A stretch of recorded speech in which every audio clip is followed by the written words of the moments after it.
رب العالمین په دنیا کې چې انسان پیدا کړی دی او بیا د دې انسان د هدایت لپاره الله پیغمبران او کتابونه نازل کړي دي. کم قوم چې په دنیا کې د پیغمبر تابعداري وکړه او په هغه کتاب چې د پیغمبر ورته وښو په هغې ایمان راوړه، عمل یې پرې وکړه، دا قوم په دنیا کې هم کامیاب دی او آخرت هم د کامیابی دی. او الله که داسې قومونه تیر شوي دي نو هغه الله کامیاب کړي هم دي. کم قوم چې په پیغمبر ایمان نه دی راوړی، د هغه په کتاب ایمان نه دی راوړی، الوهي او کبر یې کړی دی، رب العالمین هغه قوم په دنیا کې هم تباه کړی دی، آخرت هم د رسوایۍ دی.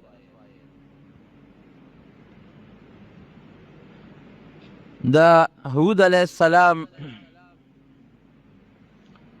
د قوم د هلاکت نه پس هغې ته به عاد اولا وی. عاد ثانی یو دویم قوم په دې مخ د ځمکه اوسېده او هغوی به شرک کو، د بوتانو عبادت به کو. رب العالمین قرآن حکیم کې تقریباً په 16 صورتونو کې ذکر کوي. اوسېدل به د شام او د دې حجاز د مکې مکرمې او مدینې منورې په دې منځ کې لوړ دنګ دنګ غرونه دي او په هغه غرونو کې د دوی آبادۍ وې، هغې کې به اوسېدل. تاریخ لیکي الم تر کیف فعل ربک بعاد ارم ذات العماد التي لم يخلق مثلها في البلاد وثمود الذين جابوا الصخر بالواد. دغه قوم ته به سمودیان وې او غرونو کې ځان له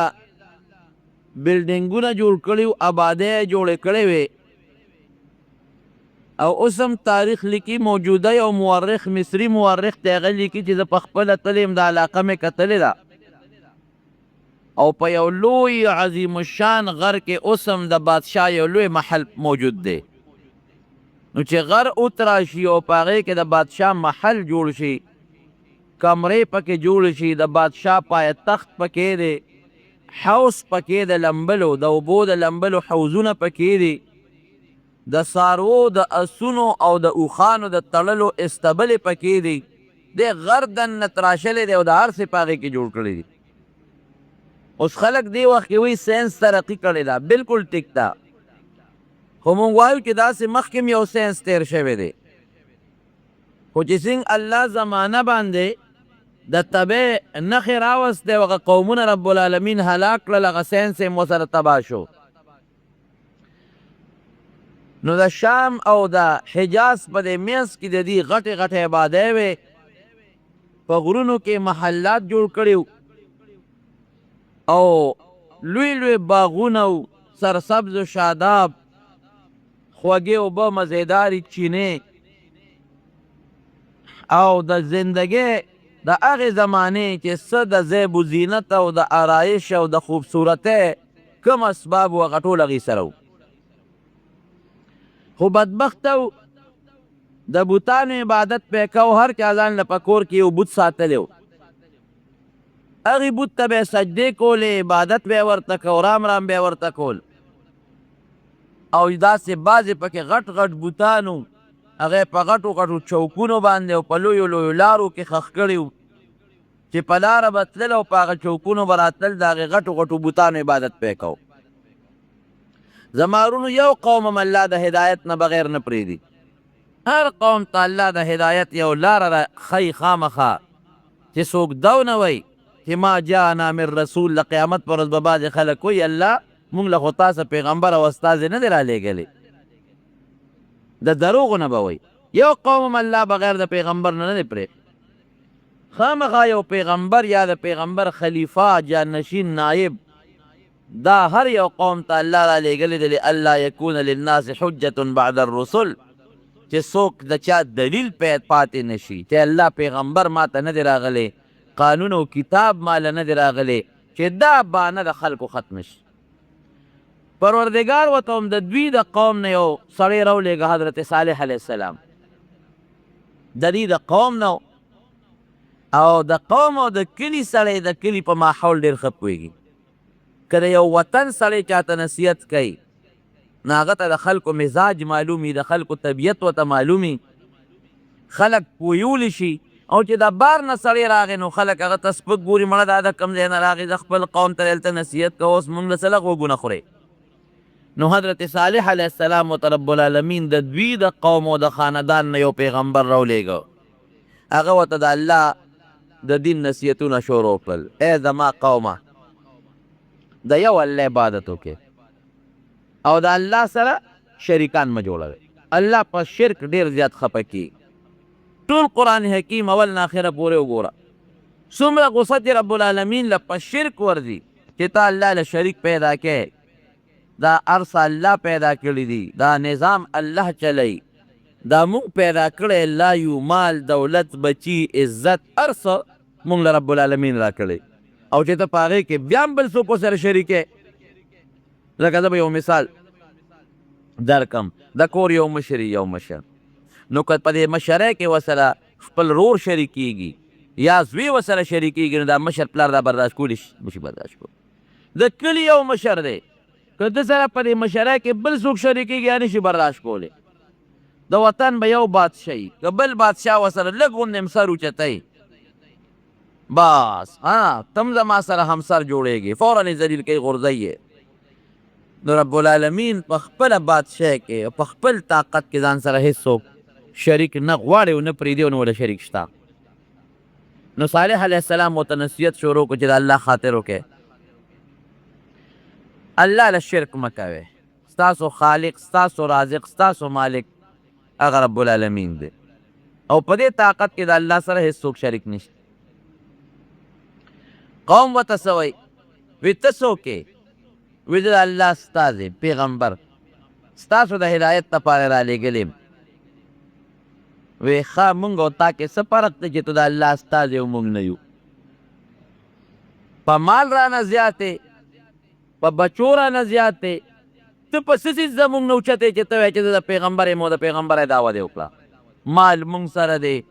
غټې غټې بنګلې او بلډینګونه زمونږ دي،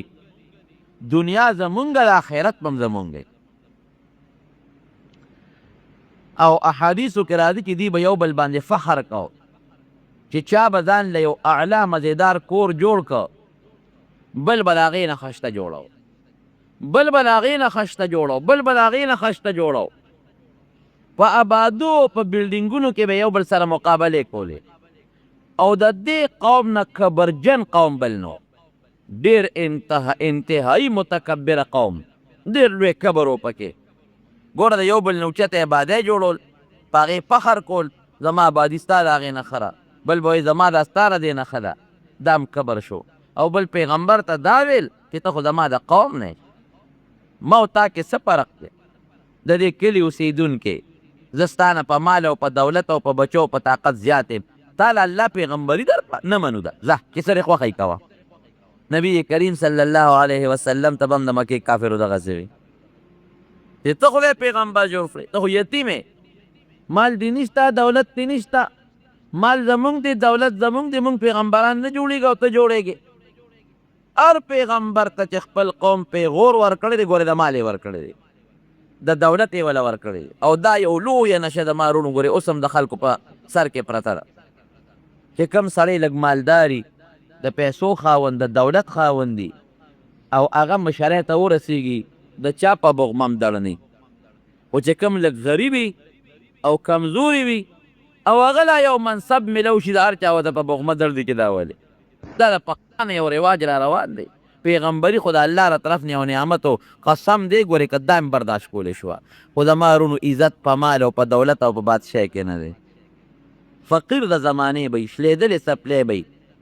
بې کس او بې څوکه به وي. الله چې هغه له کوم مقام ورکوي دا د ډېرو نوابانو خانانو دی. نبی کریم صلی الله علیه وسلم فرمایي رب اشعث اغبر لو اقسم على الله لابره. ډېر کله یو سړی وي سر به ببري، دوړې به پهلوتي، دوړې خیرن خچن بی هیڅوک بیا په څه کې نه شماري خو که دې په الله قسم وخوري چې زما د په رب العالمین قسمي چې اوس به باران کېږي حالانکې شین اسماني د وریځو پته نه لګي نوري ښه تیز او دې قسم وخوري چې زما د قسم په الله چې اوس به باران کېږي نو دې به الله په هغه قسم کې دروغجن نه کړي حانس به نه کړي او په هغه ساعت به الله وریځ راولي او باران به دله به الله دومره عزت ورکړي. یو فقیر سړی ملنګ په لاره تېرېده څپلی شلېدلي دي یا نشته جامې شلېدلي دي څادر هر څه شلېدلي دي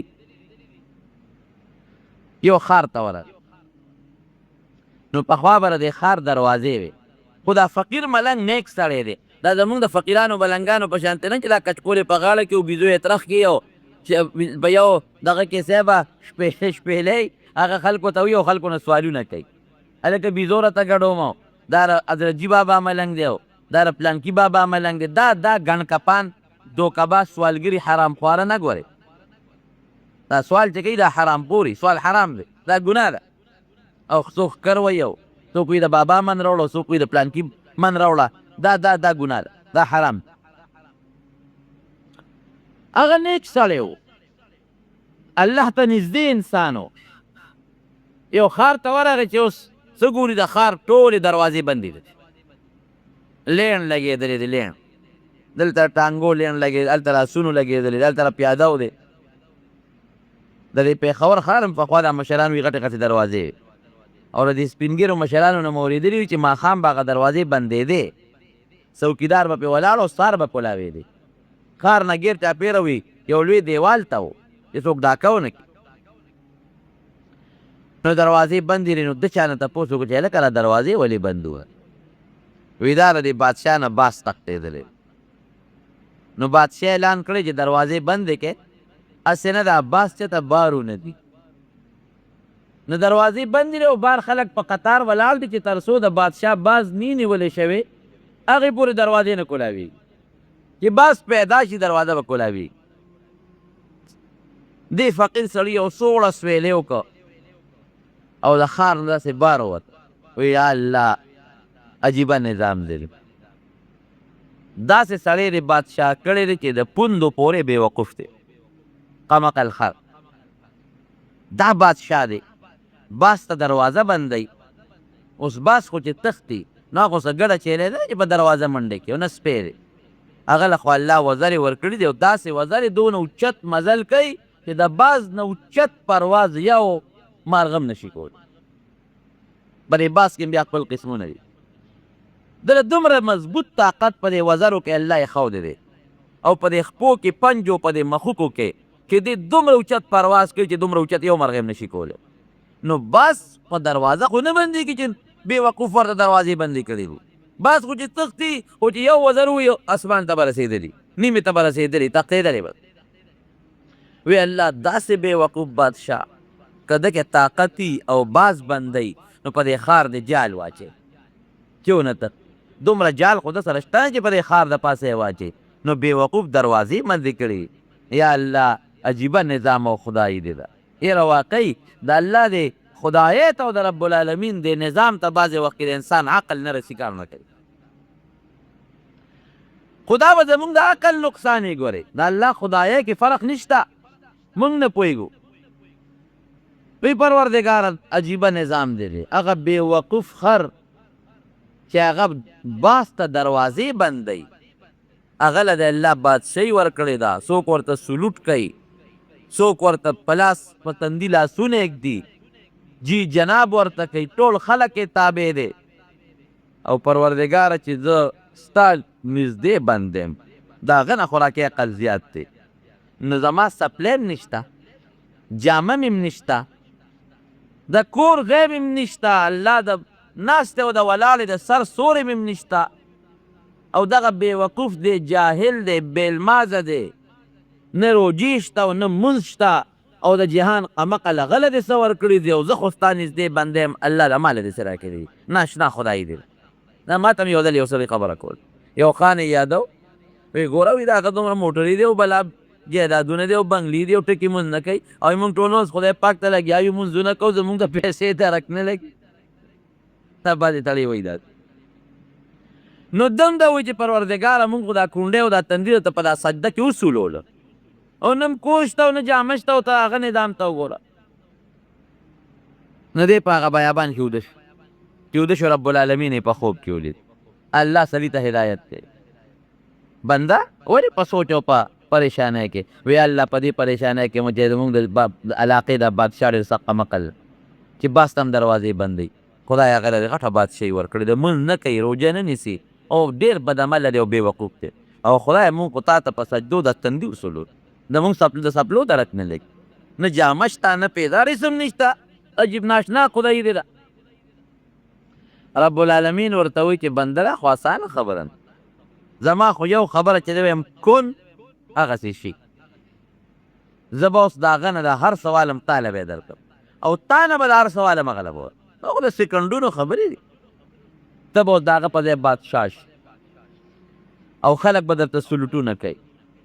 او سه به د دنیا غلامان او مریان او بنګلې به دي بوره به د دې ښار بادشاه شي او داسې الله کولی شي که نه شي کولی جواب راکړي نواز شریف بادشاه نو او دا چې موجوده کم صدر ده به ورته سلوټ نه کو بوټ له به یې درز ورکړه او په تندي به یې ورته لاس کېښود هغه نواز شریف جیل ته لاړ او نن یې په خپل وطن کې ځای نشته په خپل ملک کې ځای نشته او هغه سلوټ والا راغی او د هغه په کرسی کېنه تؤتي الملک من تشاء وتنزع الملک ممن تشاء قرآن حکیم کې الله فرمایي چې چا نه وغواړم بادشاهي ته والم او چې چا له وغواړم هغه له یې ورکوم وتعز من تشاء وتذل من تشاء الله چې تو غواړي چا له عزت ورکړي او چې تو غواړي چا له ذلت ورکړي نو بادشاهي عزت ذلت بادشاهي اخیستل دا د رب العالمین په اختیار کې دي دا د چا په اختیار کې نه دي اوس په سکندونو کې د هغه نه هر سالم او تاله یې درکړه او چې ستا دا کوم نعمت دی دا به هغه له ورکړه الله زما څه نعمت دی دا شلېدلې شامل او شلېدلې سپلی وی نه نه نه داسې نه ده ستا په اړه کې چې کوم ایمان پروت دی دا به هغه له ورکړو تا دا جامه به مغه له ورکړو ستا دا شلېدلې پیزار به مغه له ورکړم ستا په اړه کې چې ما سره کومه مینه دا به مغه له ورکړو زما په اړه کې چې کوم ایمان پروت دی او زما په اړه کې کومه تا سره مینه او محبت پروت دی دا خو لا یو بادشاهي ده چې د ټولې دنیا په بادشاهي هم نه ورکړو دا حقیقت دی رونو که نه که زمونږ د امریکې بادشاهي ویسې خپلو کې سوچ کوو د امریکې او د بش غوندې ایمان زمونږ وې د بش چې هغه کې مسلماني نشته ایمان پکې نشته نو دا به مو خوښه وه چرم نه چرم نه که د روس بادشاه وی او خدای دې نه منه د چین بادشاه وی او الله دې نه منه هغه ښه وه او که دا د جوارو د غنمو ډوډۍ چې د الله ایمان پکې دی دا خوند کوي دا خو د دنیا نظام دی یو 2 میاشتې به یو 3 میاشتې یو کال به یو 10 کاله به یو 15 کاله عمر یې که 100 کاله عمر یې که ختم د هغې خلکو خو آخرت تباه دی الحمدلله زمونږ خو آخرت شته که نه د هغې خلکو په الله ایمان نشته زمونږ په الله ایمان دی د هغې خلکو په پیغمبر علیه السلام ایمان نشته زمونږ په ایمان دی د بش ایمان نشته د هغه څه ایمان دی د هغه دغه ایمان دی چې عیسی علیه السلام د خدای زوی دی مریم بیبي د خدای ښځه ده عیاذا بالله زمونږ خو دغه ایمان نشته مونږ خو وایو دا ټول د الله مخلوق دی د الله بندگان دي نه الله له زوی شته او نه وله ښځه شته شکر د دنیا هم ښه ده زمونږ په پیغمبر ایمان دی شکر د دنیا هم ښه ده رب العالمین ته سجده لګو شکر د دنیا هم ښه ده د الله زمونږ خوښ دی په دې اړه کې مو سره ښه مینه ده او چې الله سره مینه ده انشاءالله د رب العالمین موږ سره مینه شته نو صالح علیه السلام ته هم دې قوم دا پیغور ورکړو چې که ته پیغمبر وي مال به دې ډېر دولت به دې او بنګلې به دې وي مال او دولت او بنګلې زمونږ دی د پیغمبرۍ دعوته کې تاله خدای پیغمبري درکړې زمونږ دنیا ښه د آخرت به هم کړه خیر ده ورته نصیحت به کوو هغوی به نصیحت نه منه څه لږ کسان د صالح علیه السلام په خولې باندې د 50-60 کسان یا بعض روایتو کې څه 1.5 سل راځي دا الله پاک مسلمانان کړو او باقي ټول کافرات عموما چې کله به د دوی د اختر میله و قوم به راجمع شو صالح علیه السلام به راغی قوم ته به ودرېده ای زما قومو د الله د قهر او د غضب نه م یروم زما در باندې څه وګوره یو الله ومنئ د بوتانو د عبادت پرېږدئ هغوی به ورته بیایې فأتنا بما تعدنا دا مړه خو چې پسم عذاب هم یری راوله چې کم عذاب دې خوښي را باندې راوله نه دې من. یو ځل یې ټول سرداران را جمع کړل د خپل قوم یو میدان کې، تاسو کښېنئ خبره ده. وی ګوره داسې کار دی چې زه ستاسو خیر فیم او د الله د قهر او د غضب نه م یېرو. مهرباني وکړئ د بوتانو عبادت پرېږدئ او په مې ایمان راوړه. غټ سرداران ناست وي څه معجزه غواړو؟ وایي موږ دا غواړو چې دا مخامخ غر وشلېږي او د هغې نه یو اوښه راوځي او بلار به اوښی او هغه زموږ په سترګو په مخ کې لنګه شي او دومره پی وي په هغې کې چې زموږ د ټول قوم د اوبو او د خوراک ګزاره پې کېږي. ظالم بچو سم سوچ کړی. اوښه خو د اوښې نه پیدا کېږي، د غر نه کوم ځای پیدا کېږي. دی نه وي چې دا اوښې او بچې غټ شي او پی پکې پیدا شي، نه دی چې د دې غر نه دا غر وشلېږي او د دې نه راوځي او موږ ورته ګورو راوځي. صالح علیه السلام ورته وایي ښه که دا کار وشو نو ایمان به راوړی بیا؟ وی او بلکل دا هم در سره وعده ده چې موږ ټول ایمان راوړو. وی ګوره یو خبره درته کوم، که الله دا معجزه ښکاره کړه او دا کار یې وکړه او بیا هم تاسو نقصان وکړه، ایمان هم راونه یا د هغه معجزې بېعزتي مو کړه، دا واورئ ګوره ټول به تباه کېږي. سوچ پرې وکړئ. وی نه بس دا زموږ وعده ده چې څه قسمه قسم وی او هر څه به در سره کوو او ټول مسلمانې کو. بس دا ستا د پیغمبرۍ او دلیل که دا شی ښکاره شي موږ ته پته ولګي چې ته د خدای پیغمبر یې، ځکه دا کار بغیر د الله نه بل څوک نشي کولی او که دا کار نه کېږي نو سر مه خوږوه. حضرت صالح علیه السلام رب العالمین ته وجلل، چغې جوړې کړې پروردګار ته چې یا الله زما دا قوم زما نه دا معجزه غواړه، الله دا معجزه مونږ ته ښکاره کړه او الله زه خو دې لپاره دا معجزه غواړم چې دا قوم ټول مسلمانان شي او دوی را سره وعده وکړه مسلمانۍ. رب العالمین ورته جبریل علیه السلام راولېږه چې دا سرداران کېنوه او پوه یې کړه چې که دا اوښه خو زه درته اوس را پیدا کوم خو که دې له چا ګوتې یوړې پوه یې کړه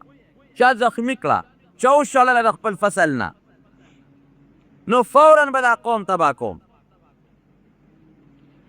دویم دا دی چې د دوی یو مخصوصه چینه وه د هغې نه به یې اوبه څښلې. سرداران یې راغونډ کړل ویې کښېنه وی بلکل الله زما خبره مني، دعا مې قبلوي، دا اوښه را پیدا کوي خو په دغه شرط کم خوښوي. وی بلکل مونږ ته منظور دی. مفسرین لیکي احادیثو کې م راځي چې مخامخ غر باندې زلزله غوندې راله وړقېد. دې ټولو سردارانو ورته په خپلو سترګو کتل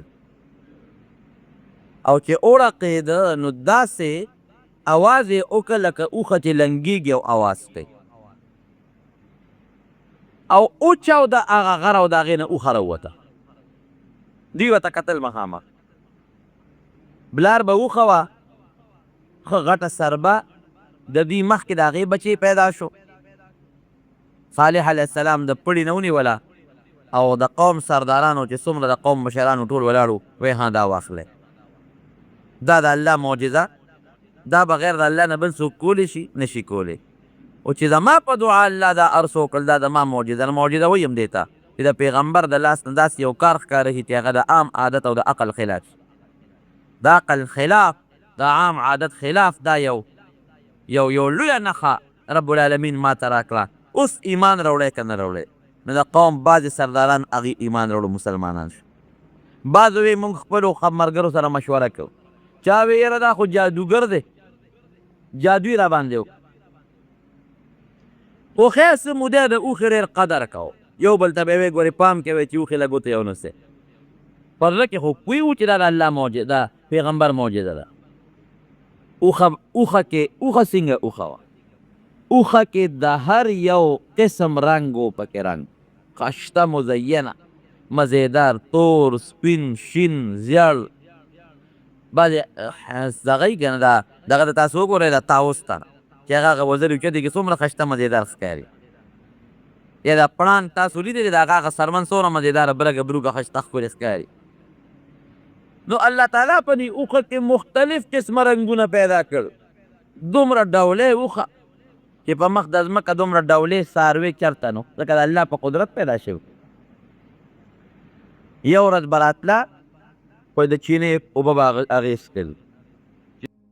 په چینه به یې خوله کېښوده غټه سر به اوښه وه ټولې اوبه به یې وڅښلې بچي به یې ټولې اوبه وڅښل دوی ته به اوبه نه پاتې کېدې او بله ورځ به رب العالمین هغوی له اوبه ورکولې داسې به نه وه چې د هغوی اوبه به نه وې نه به بله ورځ به د هغوی باقاعده رالل منګي به یې ډک کړل لوښي به یې ډک کړل اوبه به کمېدې ورته نه د هغوی انتظام هم پوره و خو یو ورځ نمبر د اوښې یو ورځ نمبر د دوی بل دا اوښه به سرېده په دې ټول دشتو بیابان په غرونو او یا چا ورته چوکه نیولې وې یا چا شړلې وې ټوله ورځ به وګرځېدله اوبه سرېدله ماښام به راله چې رابله د دنیا دا خلک به ورته پلیر باندې ولاړو او چې تیله به یې وله ګوتې یوړې پی به ترې را روان شوي دومره پی به یې کول چې د ټولو سمودیانو د نرو ښځو د بچو انتظام پکې و دومره پی چې دوی به څښل هم او د ډوډۍ کار به یې مولی کو ځکه د الله د معجزې وښه وه او داسې هم نه وه چې په لش کې سختی بعضې څاروي وي چې هغه لشي د هغې نه پی په زور روځي انسان لاس ستړي کي نه چې څنګ به یې تیله وله ګوتې یوړې لکه د بمبې غوندې به دې دا پی رابېدلې او له دنیا خلکو سره به لوښي زنانه او ماشومانه به یې ډډه کړل او کورونو ته به یې وړل څه موده خو خلک ډېر خوشحال مفتو کې پی میلاویږي او د الله د قدرت او د پیغمبر د معجزې پی وي او فایده په پیو کې څه وه یو یې د اوبو کار ورکو یو یې د ډوډۍ کار ورکو یو یې د دارو کار ورکو که د چا به تبه وه ورشئ هلې د اوښې پی راوړئ ابه یې پې وڅکل تبه به یې جوړه شوه کله چا په سر درد و هله ورشئ د اوښې پی راوړئ زر به یې پی راوړل ابه یې وڅکل سرخوږې به یې ښه شو چې چا ته به څه قسمه بیماري وه مشکلات به و غم به و تکلیف به و بس دا د یو بهتر پیو د پیغمبر د معجزې هغه به یې وڅکل هغه بیماري هغه تکلیف هغه غم هغه درد هغه خوږ اب ورته رب العالمین جوړو خو خوشحاله راتلل به صالح علیه السلام ته به نږدې کېدل هم خوشحاله خو چې ورځې څومره تېرېدلې نو شیطان پکې کار شروع کړ بعضې سردارانو خو ایمان راونه دا پراپېګنډه جوړه شوه دا خو جادوګر دی مړه زمونږ اوښې ته څه حاجت دی مونږ سره خپل څاروي لږ دي څه زمونږ څاروي شته که نه زمونږ ډوډۍ ته څه حاجت دی زمونږ لږې ځمکې دي زمونږ لږې میوې دي څه چا به ویې مونږ د پیو نه سیکن شي لکه څنګه بني اسرائیلو ته به هغه من او سلوار راتل څه مودې وخوړل او بیا ویې یاره چې ته غنم او جوار او اوږه او مسور پکار دی او پیاز او دال پکار نو الله ورته وایي ځای ورځی دغه ښار ته چې دال او مسور هم خوښ دي خدای هم بې خو باسه بني اسرائیلو ورځی پې همغه یې نصیب شو دغه رقې بعضو به یاره بس مونږ په پیو څه کوو لږ پی خو نه دي چا به وي زمونږ د غرغه ګیاګانې او خوراکونه ټول خلاص کړئ چا به وي یاره زمونږ نه یو ورځ اوبه څکي دا بانې جوړې شي او پراپېګنډه جوړه شي خو ګوتې چا نه شوې وروړی که چا به ویل که دا شړې ونه ځای ګوره تباه به شي مختلف سکیمونه او حربې استعمالولې خو دا طاقت او جرت په چا کې نو چې اوښې له څو ګوتې و شیطان ورته یو لار وښول یو دوه ډمې وې ډمې مشهور د زمانې په دې وطن د هغې یوې ډمې نه یو ظالم مطالبه د ګناه وکړله د قول نور خلک هم ورسره تیار وي موږ د سره شاته ولاړ یو خو غزار به تاسو کوئ اوښه په ځنګل کې سړېدله او دغه دواړه ظالمان ورغلل او په توره یې پرې غزار وکړو را ویې غورځول چې څنګه یې راوغورځوله بچي یې منډه کړې صالح علیه السلام له خلک رالل وایي چې هغه فلانکي او پلانکي خو هغه حمله کړه او په بعضې خلکو رپرپې راغی او بېهوشي او سکته راله چې خدای پاکه دا خو واقعي د الله هغه غضب او عذاب را نشي صالح علیه السلام ورته یې ورشئ دا بچی یې راونیسئ که بچی م وله قابو کو خو د الله د قهر نه به بچ شئ او که بچی م وله قابو نه که نو عذاب د باندې راځي دوی مخکې و بچی ته مخکې ورپسې اقه غر ته هغه بچی ور ورسېد او اقه غر ورته وشنېد او واپس پکې بچی ورننوت قادر نه شي چې هغه بچی یې رانیولی رالل صالح علیه السلام ته بچی خو په غر ورننوت انا لله و انا الیه راجعون لا حول ولا قوة الا بالله بس ملګرو ته یې ځای چې له دې وطن نه سفر کوي چې کوم د صالح علیه السلام سره مسلمانان ملګري وو د وطن نه ووتل لاړل فلسطین ته دا اوس چې کوم فلسطین ښه دې ته راووتل او باقي کافر قوم پاتې شو او بیا د دې نه پس پراپېګنډې جوړې کړې وایي د خدای هغه اوښه هېته به یې ناقة الله وې د خدای هغه اوښه هغه م وله مړه کړه راځي چې خدای دې موږ ته څه ووایي که نه هغه پیغمبر هم وله وشړه، هغه مسلمانان هغه هم د وطن نه وویستل هم شړل. پراپیګنډ یې لا جوړه دی. مفسرین لیکي چې په دې کې توبهګار نه شو. یعنې که دغې وخت کې هم دوی د الله پاک دربار کې توبه ایستې وي چې الله معافي غواړو، ممکن ده چې الله معاف کړی وي. لکه د یونس علیه السلام قوم په داسې وخت کې توبه وویسته، الله معاف کړل، راغل عذاب ته خدای پورته کړ. دوی هغه وخت کې خپل کبر وکړ، خپله لویي وکړه. مړه دا هېڅ هم نشته، مه یارېږئ. او په څلورمه ورځ باندې د شپې 2 او زلزله پرې راغله.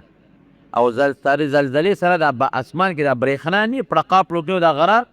دغسې ګلزار شو. او داسې د تندر اوازونه پرې راغلل چې کم سړی او کمه ښځه په کم ځای پراته وم پاکه ځای ته سوقه ده. کلي روان شو، خلک مړه شو په یت دم، یو سیکنډ کې د ټولو نه سوته. وجودونه یې پرې شو بلکل. سار چې به کتل دا وجودونه یې بلکل په دامیان باندې څرمنې پرې شوې وې. او د چا د وجود نه کلمې او زړونه او اینې او سږي بار راوتي وو. او دومره د بجلۍ د تندر د الله هغه اواز و چې هغه غرونه او هغه آبادۍ او هغه بلډینګونه په دامیان باندې وشلېده. رب العالمین نیست و نابود کړ او تباه کړه. صالح علیه السلام د هغه قوم ته خدای خلاص کړ. ان بطش ربک لشدید. الله وایي زما ګرفت او زما طاقت ډېر سخت دی، زما د طاقت مقابله یې څوک نشي کولی. دا حقیقت ده. نبی کریم صلی الله علیه وسلم په یو جهاد کې روان، ملګري ورسره. نو په دې علاقه تېرېږي چې دا کوم د سمودیانو علاقه ده. نو صحابه کرامو ته وفرمایل وی ګورې پام کوئ په دې علاقه تېرېږئ، خو سرونه به ټیټ کړئ، په سر به څادر واچوئ او په منډه به په تیزۍ کې تیوځئ. ګورې تماشې ته به نه ودرېږئ. ولې؟ وی په دې کلي او په دې خاوره اوس هم د الله قهر او غضب ورېږي،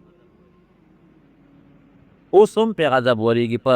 حالانکې دا کله تېر شوي دي؟ دا د ابراهیم علیه السلام نه مخکې او د نوح علیه السلام نه پس په دغه زمانه کې دا قوم تېر شوی ده. څوک وایي په 3 پشت کې، او بعضې علما لیکي په 9 پشت کې د نوح علیه السلام اولاد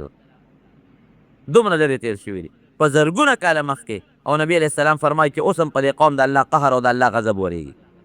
نو ګورې وجاړئ چې په دې لاره تېرېږئ د خدای د قهر نه، په منډه تېر شئ، سرونه ښکته کړئ. او چې کومه چینه ده اوس هم هغه چینه شته د سمودیانو، هغه د هغې نه ګورې اوبه ونڅکئ. هغه د الله د قهر او د غضب پرې ورېدلی دی، د هغې نه چې یو څاڅکې اوبه مو ونڅکئ. سیل نه خلک چې دا ګناه ده، د ناروا دي. او زما عزتمند درونو خبره مې دې پورې کوله چې هغې قوم خو یو د الله نافرماني وکړه، د پیغمبر یې ونه منه. دویم کبر یې کو، لویي یې کوله. نو رب العالمین د هغې کبر او د هغه لویه ول دومره مضبوطه سزا ورکړه. د قرآن حکیم په 13 سورتونو کې اوس هم د هغې ذکر دی، په 13 سورتونو کې. او د عبرت او د مثال دپاره رب العالمین او د نبی کریم صلی الله علیه وسلم خپلو صحابو ته ذکر کوي. کبر او لویي دا ډېره خطرناک او سنګینه ګناه ده، الله دې مسلمان وساتي. نبی کریم صلی الله علیه وسلم فرمایي یو حدیث دی، وایي چې د چا په زړه کې د اوري د دانې عمره، د شړشم نه هم د اوري دانه واړه ده، د شړشم او د اوري د دانې عمره کې وبري، د جنت خوشبویي پې حرامه ده. حالانکې د جنت خوشبویي د 500 کالو په مزل محسوسېږي. هله به جنت ته ځي چې د جهنم په اور ته رب العالمین دا کبر وسوځوي. او یو بل حدیث پاک کې راځي، نبی علیه السلام فرمایي چې دا کم متکبرین دي په دنیا کې کبرجن خلک، دا به په آخرت کې د میږو عمره سې واړه واړه به ذلیل او رسوا به د میږو عمره د محشر په دې میدان. او اواز به کېږي د هغه کبرجن خلکو په دنیا کې چې لویه کوله او کبر یې کو. نو کومه قومونو چې کبر کړی دی، کومه قومونو چې لویي کړې ده، هغه رب العالمین په دنیا کې هم ذلیل کړي دي، هلاک کړي دي، او آخرت هم د ذلت. دویم دلته یو مسله کو، یو خو هغه شرک دی چې دا کافر یې کوي، او ښکاره غټ شرک دی، د هغې نه خو به ځان ساتي. لکه بوتانو ته سجدې کول شو، الله له زوی ګڼل، الله له لور ګڼل شو، الله له دې هر څه عیبونو نه پاک دی. لیکن زمونږ په دې وطن کې بعضې خلک دا واړه واړه شرکونه کوي. واړه شرکونه څه شی دی؟ ریا ګورې هم شرک دی، رکوټ شرک. نبی کریم صلی الله علیه وسلم فرمای ان اخوف ما اخاف على امتی الشرك الاصغر، ډیر د یاري سیز چې زه په خپل امت یریږم هغه راکوټ شرک دی. قالوا وما الشرك شرك الاصغر یا رسول الله، د الله رسول راکوټ شرک څه شی دی؟ قال الرياء والسمعه، یو کار دی لکه چې خلک یې وویني او د شهرت لپاره یو نیکي کوي، دې د شرک وایي. عبادت سړی الله له کوي، وی الله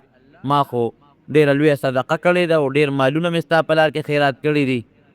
الله به فرمایي او اتا کړي دي خو زما د رضا دپاره نه، هغه دې دپاره چې خلک وایي چې دا پلان کې سخي ده،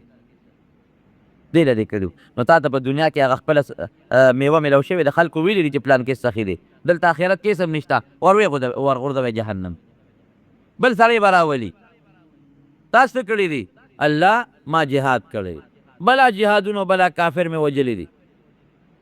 رب العالمین به فرمایي او دا کافر هم وجلی دي، جهاد دې هم کړی دی، په هغه تا دې له کړي چې خلک وایي چې دا پلان کې ډېر لوی بهادر دی او هغه په دنیا کې خلکو ویلي دي درته، آخرت کې هم نشته، وروی غورځوی جهنم. بل سړی به راولي تاسو کړي دي، الله ما خو ډېر منځونه او ډېرې روجې او دسونه کړي دي، وی یوه تا کړي دي خو ماله نه چې زه رضا شم. تا دې له کړي چې خلک وایي چې فلان کې ډېر عبادت ګزار دی او چې څه دپاره دې کړي دي په دنیا کې راته هغه میوه میلو شوې د خلکو درته ویلي دي، وروی وړی جهنم ته. ما خو جي قرت او قرآن ویلی دی، وی او اتا دې له ویلي چې خلک وایي چې فلان کې خشته قاري دی، ښکلی اوازې دی، درته خلکو په دنیا کې ویلي دي، هغه نتیجه او میوه ته ګټلې ده، وروی وړی جهنم ته. نو د ریا د کار نه به ځان ساته. نفلي عبادت کې ریا کېږي، ښه په فرضي کې نه. فرض مونځ خو به د خلکو مخکې کوي، په هغې کې ریا نه. فرض روژه خو د خلکو مخکې، فرض حج د خلکو مخکې کوي، هغې کې ریا نه. نفلو کې ریا. نفلي عبادت که صدقه ده که نفل دي که پټه روژه نفلي نیسې که تهجد کې، هغه د خلکو نه پټ کوه چاته ښکاره کوه ما. دویم که زیارتونو له ځې، غوښتنه به د زیارت ته نه کوې، غوښتنه به د الله نه کوې. او که دا دې وي چې ای زیارت ته ماله زوی به راکې، پلانکې زیارت به مې جوړی، پلانکې بابا به مې جوړی، دا هم شرک دی. ګور دا غټه ګناه ده، خدای الله خفه کېږي. زیارتونو ته تلل یو سړی د شریعت مطابق ځي، بلکل ولتلی شي، لاړ شي عبرت دپاره لاړ شي، هلته دعا به ورته وکړې، د خدای نیک بنده دی چې د هغه هغه نیکي در مخکې شي، ممکن د تا کې هم خدای پاک د نیکۍ اثر پیدا کړي. خو دا به نه وی چې زیارت ما به جوړی یا کاڼې راوالې او ژبه پې ټکې او یا دربو له غوټې ورکوې چې یو غوټه مې ورکړه یو زوی به مې کېږي که دوه مې ورکړي دوه دامن به مې کېږي. دا قصې پیسې ټولې غلطې دي. دې ځای نه به تور چیرې والي او څوک پیر بابا له څوک کاکا صاحب له ځي. دا مې د پیر بابا منه دا د کاکا صاحب منښتي چې کوی یو د الله به کوی. ګوره د بنده منښتي منه ده، منښت عبادت عبادت د الله په کار دی، د بنده نه. او عزت ورکوونکې مال ورکوونکې دا یو الله دی، په دې کې الله سره بل څوک شریک نشته. دا عامه قاعده ده چې یو دشمن کله په مسلمان باندې د ظلم اراده لري نو همدهغه مسلمان نه یو سړی راوچت کړي او هغه له پیسه میسه او اختیارات ورکړي او په هغه یې ووایي. دشمن بذات مسلمان نشي والی. دشمن که مسلمان وي دي مسلمانانو کې یو وله پیدا کړي یو منافق را پیدا کړي، هغه منافق باندې دا مسلمان ووایي. دا عامه قاعده ده، پخوا د زمانې دا قصه را روانه ده. نو فرعون بني اسرائیلو باندې خو به ظلمونه کول، نو د بني اسرائیلو نه د موسی علیه السلام د تره زوی قارون یې راوچت کړه. وی ته د قوم سړی او بس ته لګیا اوسه د بني اسرائیلو کې کار کوه. هغې د بني اسرائیلو نګران مقرر کړی و، هغه پرې ډېر انتهایي ظلمونه کول. بادشاه ته به یې لېږل، ډلې ډلې مقرر کړی وی چې تاسو به د بادشاه خدمتونه کوئ، څوک به لښتي صفا کوئ، څوک به له متیازې غورځوئ، څوک به له زمیندارۍ کوئ، څوک به له ګیډي راوړی، خشاکونه به وله راوړی، څوک به لارې کوڅې وله جوړوئ، ښځې به یې د هغوی د کورونو خدمتونه کوئ. دې دا قارون په دې مقرر و او مال او دولت دومره د سره و چې په احادیثو کې راځي، بلکې قرآن حکیم کې الله فرمایي چې دومره دولت ورسره و چې د کنجانې د جرندو به یو لویه ډلې په چې چته به ته نو کنجانې به یې په یو مضبوطې ډلې ځان سره په اوږو باندې او په څاروو ګرځولې. دا کنجانې خو نه وي لکه زمونږ دا اوسنۍ کنجانې چې کومې دي، خو دی خو منافق هماغه د زړه نه بغض د موسی علیه السلام سره پورې و، په دې هم خفه و چې زه مالداره مې زما دولت هم شته، زه مشر هم یم. او ځکه موسی علیه السلام له خدای پاک پیغمبري ورکړه، نو د موسی علیه السلام دا رور د هارون ولې پیغمبر دی، هارون علیه السلام.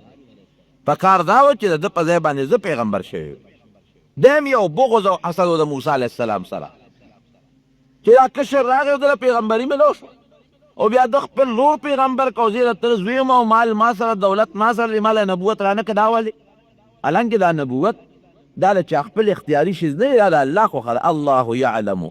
حیث یجعل رسالته. الله قرآن کې فرمایي هغه ځای ما ته معلوم دی چې کوم ځای کې د پیغمبري ولټوم. یو زمیندار دی په ځمکه کې کار کوي، نو هغه په خوره ځمکه کې چرم کار نه کوي، خو تخم خوري.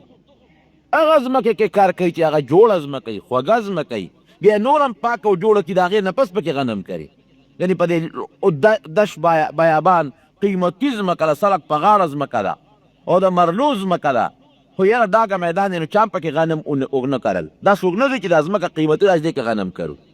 نه هغه ځمکه کې قیمت ته څوک د ځمکې نه ګوري. راشه دا پېښور کې مې 10 مرلې یا 15 مرلې پلاټ واخېست او دا خو ډېر قیمتي به 15-16 لکه شو، دې کې به غنم کرم. ای کې څوک غنم نه کري، قیمت یې زیات دی خو د غنمو قابله نه ده. دغه رنګ یو سړی مالدار دی، نو یو زمیندار سړی هغه ځای کې غنم کوي چې هغه ته پته ده چې دا غنم زرغونی. رب العالمین به پیغمبري غوندې لوی نعمت هغه چاله ورکوي چې هغه ته الله ته پته چې دا وجود د پیغمبرۍ قابل دی. سخت هم برداشت کولی شي، تکلیفونه هم د قوم برداشت کولی شي، او ما ته هر وخت جاړي به هم، او د قوم دپاره د هدایت یو ذریعه به مي. تاسو وګورئ د پیغمبرانو حالات. خدای پاک چې غوښتل نو هغه پیغمبران هم خدای پیدا کړي دي چې هغې سره ډېر لوی دولت و، لکه اسکندر ذوالقرنین، حضرت داود علیه السلام، سلیمان علیه السلام. بادشاهان هم د ټولې دنیا بادشاهي ورسره و، لیکن مال ته خدای نه ګوري. الله هغه د پیغمبر وجود ته ګوري چې دې کې صلاحیت شته او که نشته. نو قارون په دې غصه و چې ما ته پیغمبري میلاو نه شوه، او موسی علیه السلام زما نه کشر دی، د هغه رور هارون علیه السلام زما نه کشر دی، هغې ته میلاو شوه. لکې دا نفاق و، لیکن دا ورته پته ولګېده چې موسی علیه السلام خو د خدای برحق پیغمبر دی، خلاف پرې کولی نه شم. نو چې کله موسی علیه السلام و بني اسرائیلو هجرت کو او اوتل وادي تیه ته فرعون د هغه قوم خدای غرق کړ، دا قارون هم ورسره لاړ، خو دې منافق دی. چې لاړ ورسره هلته کې دې یو سکیم او یو سازش جوړ کړ چې دا موسی علیه السلام به په کومه طریقه زه بدنام کړم. او چې دې مې بدنام کړ، دا عامه قاعده ده، یو نیک سړی وي، یو عالم وي، نو که تا هغه عالم بربادول غواړې نو ته بدنام کا،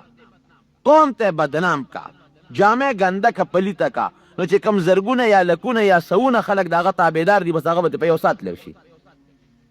لکه خلک خو یو نیک سړي پسې روان وي، خو د هغه د نیکۍ د وجې نه روان وي، او چې تا دې ته خبره جوړه کړه چې د هغه نیکي دې برباده کړله او خلکو ته ثابته کړه چې دا خو یو نیک سړی نه دی، دا خو یو ګنده سړی دی، نو مسلمانان خو نیک سړي پسې د نیکۍ د وجې نه دي، بیا د چا کار سره چې دغه نیک سړي پسې ځي. دته به د خپل قوم بعضې کسان وایي چې ګوره مونږ خو د موسی علیه السلام پیغمبر دی، مونږ خو د هغه ډېر عزت کوو، احترام یې کوو، ته د هغه مخکې هم ګورې داسې ډېر د کبر خبرې کوې. لا تفرح ان الله لا يحب الفرحین. کبر مه کوه په دې مال باندې. ګورې د خدای پاک ګورې کبرجن خلک نه خوښ، او دا حقیقت هم دی رونو. خدای دې مونږ کې عجزي پیدا کړي. الله فرمایي الکبریاء ردائي، وایي دا لویي زما څادر دی، او زه خپل څادر کې ګورې ځان سره بل څوک نه پرېږدم. یو انسان کبر کوي نو خدای پاک هغه له خامخا ذلت ورکوي. لږ غوندې خو به یو پوټي لویي استعمال کړي. فرعون ته وګوره، کبر یې وکوي انا ربکم الاعلی، خدای غرق. دغه رنګې ورپسې هغه حامان ته وګوره، هغه شداد ته ورپسې وګوره. دغه رنګې اوس د موسی د نبي علیه السلام دشمنانو ابو جهل ته وګوره، څومره کبر ابو جهل شروع کړی. عتبه ته وګوره او شیبه ته وګوره، دا د پیغمبر علیه السلام دشمنانو، کبرجنو، ځان ته به لوی وې او مسلمانانو ته به ذلیله نسبت باندې کتل. خدای پاک هغه مسلمانان دومره عزتمن کړل چې تر ننه پورې د یو ادنا دا چې د دنیا په نهایت باندې یو کمزوري مسلمان، بې ماله مسلمان، هغه ته به تم دعا کې او په عزت به نوم اخلی وی به حضرت بلال رضی الله تعالی عنه. او هغه لوی لوی سرمایهدار او د دولت خاوندان چې کوم کافرانو، ابو جهل، عتبه او شیبانو، هغه ته به لعنت الله علیه، خدای دې په لعنت نازل کړي. هغې نوم به په بد والی، د مسلمان د هغه صحابي نوم به په عزت باندې اخلي. او کبر ډېر خطرناک شی دی. پیغمبر علیه السلام فرمایي تر څو پورې چې د انسان په دې زړه کې د شړشم د دانې برابر کبر پروتي د جنت خوشبویي پې حرامه ده. دا به ترې وباسم دا کبر جهنم کې یو څو غوټې به ورکوم چې پاک یې کړم د هغې نه پس به جنت ته ځي. دغه کبر سره به دې جنت ته چرته هم نشي تللی. لکه جامه چې سړی ایزي که نه ویډه به یې په هغه مشین کې واچي په صوباړو یې ووایي نو چې پاکه شي د هغې نه پس یې سړی اغوندي. دغه رنګې دا کبر به دې زه وباسم دې به زه ذلیل کوم په جهنم کې د هغې نه پس به بیا دې جنت ته ځي. نو کبر او انسان سره به څه کبر خوند وکړي لویي به خوند وکړي. زمونږ خو چې معمولي په خېټه درشي نو بیا زمونږ د چغو نه خو په ګاونډ کې هم څوک خوب نشي کولی. معمولي چې په غاښ هم در شي نو زمونږ د هغه چغو د وجې نه بیا په ګاونډ کې هم څوک خوب نشي کولی. لږ هم په سر در شي نو بیا زمونږ نه په کندي کې هم څوک خوب نشي کولی. لږ غوندې د اسمات یا زیات شو یا بند شو لږ تیز شو دستونه دې شو یا لږ بند شو. دا خو ما سره علم دی او تجربه ده او هنر دی. دا مال ما په هغې ګټلی نه ما په هغې عمل حاصل کړی دی. نو ګوه یو خبره دلته کې م یاد وساتئ هېڅ سړی دله خدای کمال درکړه دولت درکړه دا به چېرې هم نه وایي چې دا زما کمال دی. دا به وایي چې که دا نوړی ډوډۍ ده یا د جوارو یا د غنمو د مال الله راکړی. بعضې وخت د ابتلا د وجې نه به خدای په پته یو امتحان به راولي ابتلا به راولي. ته ګوري به الله چې زما په دې مال کې ته څه کوې امداد کوې که نه کوې. د خدای په دې مال کې د الله حق ورکوې او که نه ورکوې. نو قارون جناب کبر وکړه لکه دغه دوه کسانو چې کبر وکړو.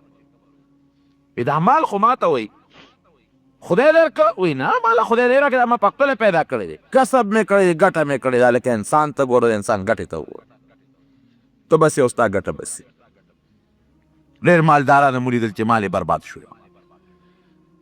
راغی اوس موسی علیه السلام دی خو منافق کافر نه به ځان وساتې خو د منافق نه ځان نشي ساتلی. یا د اسلام په جامه کې د اسلام دشمني دې ته منافق وایي. یو ښځه یو لمسوله و هغې ته یې داسې چل به وکړو چې ته په موسی علیه السلام الزام ولګې چې ما سره څه ناجایز کار کړی دی دومره دولت په دله درکړم. ښځه پاڅېده ویې دی موسی چې دی نو ما سره دغه بدعملي کړې د خدای په پیغمبر یې الزام ولګه. دا خبرې الزام لګول اساني هر چا باندې خلک الزام لګي هر چا کې خلک عیبونه راوباسي لیکن د هغې نتیجه سنبالول ګورې بیا ډېر ګران دی. نیکانو دپاره شیطان هر وخت خلک لمسوي. هم پښتانه وایي که نه وایي چې دا بل ته یو ګوته نیسي دا درې ځان ته راماته کړي. ما کې به بېشکه غلطۍ به مي ګناه به مي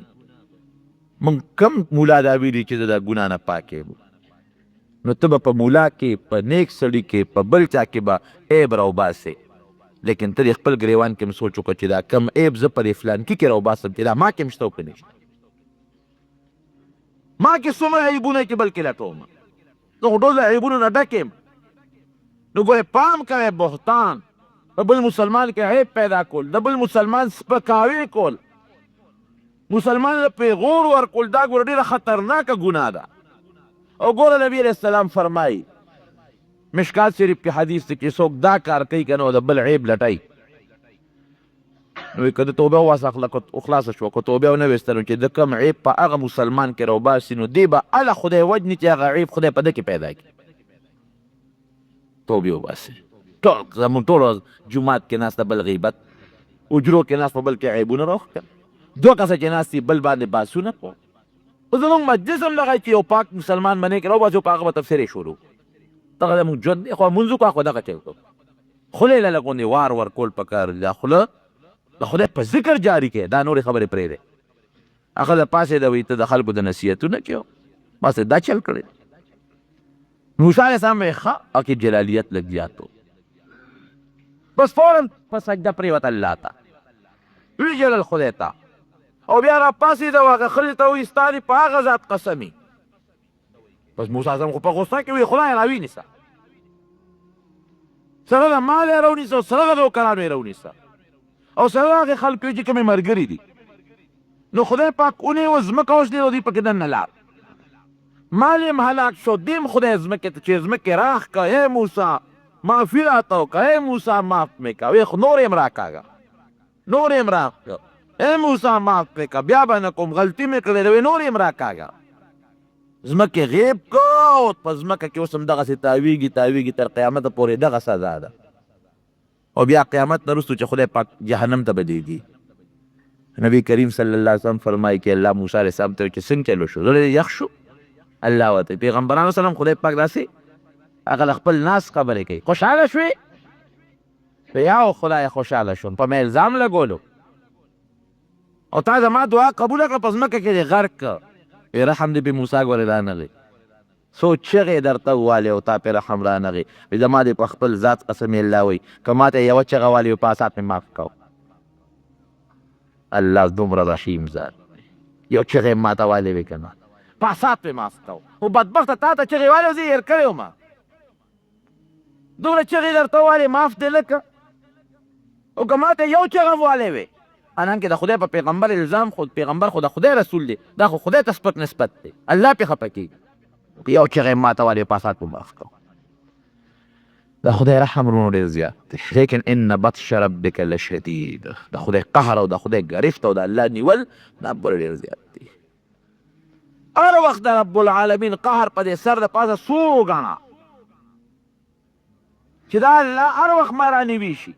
زما دا سټوکې زما دا سر زما دا لاس او زما وجود او زما دا مال د الله په قبضه کې دي وګوره کم خلک چې دا خپل مال او دا خپل نفس دا مال د خدای په لار کې خرچ کوي زکات خیرات ورکوي غریب سره مسافر سره ګاونډي سره رشته دار غریب سره امداد هم کوي د خدای دا مال د خدای په حج او په عمره هم خیرات کوي چېرته به یې خوار راته ونښه هغې نه به ولجات خدای ورکوي او دا ممسک بخیل اجرندې وطن د خدای حق مني نه د ګاونډي حق مني نه د رشته دار حق مني هغه مال چې خدای په بله لاره وباسي خدای د سولې پیدا کړي په ډېره غلطه لار ته خدای هغه مال وباسي مال هم ته خدای خرج کړي او په غلطه او په ګنده لارې ته خدای خرج کړي دې پې خفه